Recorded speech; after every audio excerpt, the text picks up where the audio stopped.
கழிவறையின் சுன்னத்துக்கள்.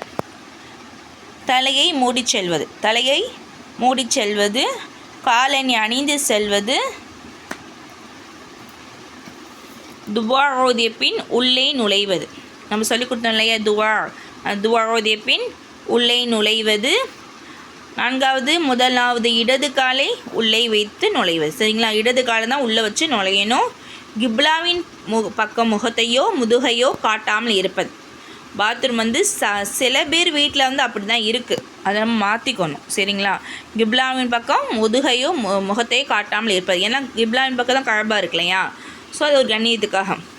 Next, முற்றிலும் பேசாமல் இருப்பது. பாத்ரூமில் ஷைத்தான் தான் இருப்பேன், நம்ம பேசவே கூடாது. பேசுனால வாயும் ஓப்பன் ஆகுது, அது கிருமிகள் இருக்கிற இடம். சரிங்களா, அதனால் முற்றிலும் பேசாமல் இருப்பது. நின்ற நிலையில் சிறுநீர் கழிக்காமல் இருப்பது. சின்ன பசங்கள்லாம் இப்போயே நீங்கள் என்ன செய்யணும், சொல்லி வளர்க்கணும் இன்ஷா அல்லாஹ். இடது கையால் சுத்தம் செய்வது. சுத்தம் செய்த பின் மண் அல்லது சோப்பு கொண்டு கையை நன்கு கழுவது. வலது காலை முன் வைத்து வெளியே வரும் பொழுது வலது காலை வச்சு வெளியே வரணும். சரிங்களா, வெளியே வந்த பின் துஆ ஓதுவது. என்ன துவா? குஃப்ரானக அல்ஹம்துலில்லாஹில்லஸீ அஸ்ஹப அன்னில் அஸா வ ஆஃபானி.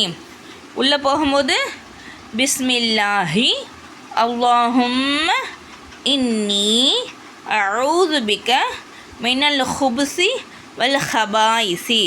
இன்ஷா அல்லாஹ் இது நம்ம கேட்டதோடு விடாமல் என்ன செய்யணும், அமலில் இன்ஷா அல்லாஹ் கொண்டு வரணும். சரிங்களா, நான் ஆல்ரெடி சொன்ன ஒரு விஷயம் தான், ஒரு சின்ன ஒரு சுன்னத்தையுமே நம்ம அமல் செஞ்சோம் அப்படின்னா 100 ஷஹீதுடைய நன்மை கிடைக்குது. சரிங்களா, அப்போது ஒரு ஷஹீதுடைய நன்மை எவ்வளோ அன்றைக்கி சொன்னேன் இல்லையா. ஸோ நம்ம என்ன செய்யணும், சாதாரண விஷயம் தான். செப்பல் போட்டு போகிறதுக்கு சோம்பேறி பண்ணக்கூடாது. இடது கால் நம்மளுக்கு தெரியும், இந்த காலை வச்சு தான் உள்ளே போகணுன்னு தெரியும், அதில் என்ன செய்யக்கூடாது, சோம்பேறி பண்ணாமல் அதில் போகணும். சரிங்களா, அதே மாதிரி பேசாமல் இருக்கிறது முயற்சி. ரொம்ப அர்ஜென்ட்டு, நம்ம வேறு வழியே இல்லைன்னா ஓகே, சும்மா சில பேர்லாம் சும்மா பேசுவாங்க, தேவையில்லாததுக்கெலாம் பேசுவாங்க. அப்படிலாம் பேசாமல் சில சுன்னத்தை நம்ம கடைப்பிடிக்கணும் இன்ஷா அல்லாஹ்.